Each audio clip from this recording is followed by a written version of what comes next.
Masih bersama saya Raja Japar pemirsa, dan berikut kembali kami sampaikan berita Mataram hari ini. Peringati May Day, ratusan buruh di Mataram gelar unjuk rasa menuntut upah layak. Edarkan narkoba, sepasang kekasih di Mataram digerebek polisi. Di sela kunjungan kerjanya di Mataram, Presiden Joko Widodo menyempatkan bertemu warga dan berolahraga.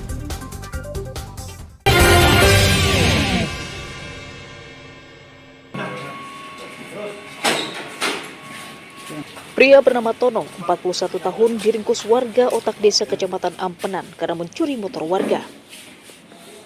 Ia diringkus saat keluar dari rumah dan hendak membawa kabur motor curiannya. Tono kemudian diserahkan ke polisi bersama barang bukti 1 unit sepeda motor. Tersangka masuk ke halaman rumah yang tidak memiliki pagar, kemudian merusak kunci kontak motor korban. Modus operandi, pelaku mengambil sepeda motor di garasi korban tanpa sepengetahuan korban, dilakukan pada malam hari. Kemudian pelaku merusak kabel kontak sepeda motor tersebut. Jadi motor yang dicuri itu Honda Beat.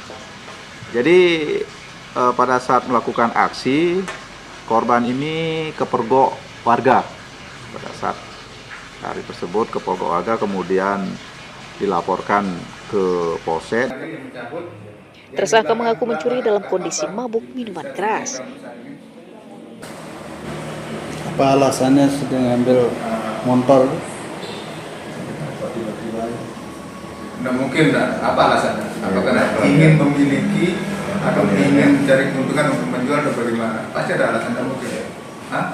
Untuk dipakai untuk dijual dulu, dipakai. Kenapa pada saat Anda berpikiran untuk mengambil motor orang? Dari Kurdistan. Terus? Jadi berkeinginan untuk mengambil, memiliki.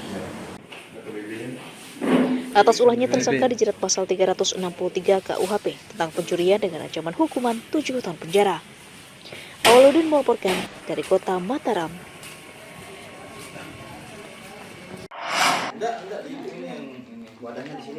Sepasang kekasih berinisial MA 25 tahun dan BM 29 tahun diringkus Satuan Reserse Narkoba Polresta Mataram karena berkomplot mengedarkan narkotika. Keduanya dibekuk di rumah kontrakannya di Desa Ranjo, Kecamatan Gunung Sari, usai mengkonsumsi narkoba. Polisi menyita 1,96 gram sabu-sabu, timbangan, alat isap, serta ponsel sebagai barang bukti. Selain mengedarkan narkotika, keduanya merupakan pengguna aktif dibuktikan dengan hasil tes urin positif. Jadi dari penggerebekan yang kami lakukan, kami mendapati yang bersangkutan baru selesai mengkonsumsi sabu-sabu, dan barang bukti yang kita dapatkan berserakan di atas lantai, yaitu 1 paket plastik klip yang di dalamnya berisi bubuk putih yang diduga narkotika jenis sabu-sabu. Dan setelah kita lakukan penangkapan, kita lakukan tes urin di Balai Kesehatan Kota Mataram, memang hasilnya positif mengandung metapetamin urinnya, sabu-sabu. Penangkapan keduanya atas laporan warga sekitar yang resah lingkungannya dijadikan tempat bertransaksi narkoba. Berapa banyak sabu yang kau pakai kemarin? 1 gram. 1 gram. Pakai aja, tapi ada timbangan tapi? Iya. Buat apa? Iya, yang bawa temen itu. Terus barang ada banyak klip itu? Iya. Disuruh saya jualan sama dia. Nanti kamu udah jualan? Enggak, belum sempat, Pak. Kenapa ada timbangan? Dia yang buat di sana. Dia yang buat timbangan, yang bawa bahan, terus dibuatin. Dia banyak, dia bawa tapi dibuatin saya 1 gram. Atas ulahnya tersangka dijerat Undang-Undang Nomor 35 Tahun 2009 tentang narkotika dengan ancaman hukuman 4 tahun penjara. Awaludin melaporkan dari kota Mataram.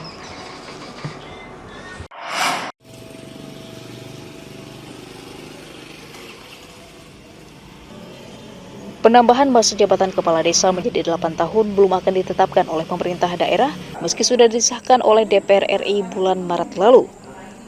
Hal itu karena revisi Undang-Undang Nomor 6 Tahun 2014 belum diundangkan oleh pemerintah pusat. Masa perpanjangan masa jabatan kepala desa akan berlaku ketika aturan perundang-undangannya telah ditetapkan, kemudian diikuti oleh regulasi yang dikeluarkan kementerian dan pemerintah daerah. Pemda meminta para kepala desa tetap menjalankan tugas sesuai regulasi yang berlaku. Perpanjangan masa jabatan kepala desa menurut hasil revisi Undang-Undang 6 tentang desa tersebut, kita mesti menunggu dulu produk resminya. Ya. Setelah disahkan kan itu harus diundangkan ya, dalam lembaran negara. Baru kemudian nanti kita akan mendapatkan salinan yang sah dari produk tersebut. Baru kemudian kita cermati seperti apa regulasi itu mengatur ya, terkait dengan contoh satu yang masa jabatan kepala desa. Pemda berharap pemerintah pusat secepatnya mengatur regulasi penambahan masa jabatan Kades tersebut agar berkekuatan hukum dan bisa segera direalisasikan di daerah. Revisi Undang-Undang Desa tahun 2014 berisi perpanjangan masa jabatan kepala desa yang sebelumnya 6 tahun maksimal 3 periode menjadi 8 tahun maksimal 2 periode. Herul Amri melaporkan dari Kabupaten Lombok Barat.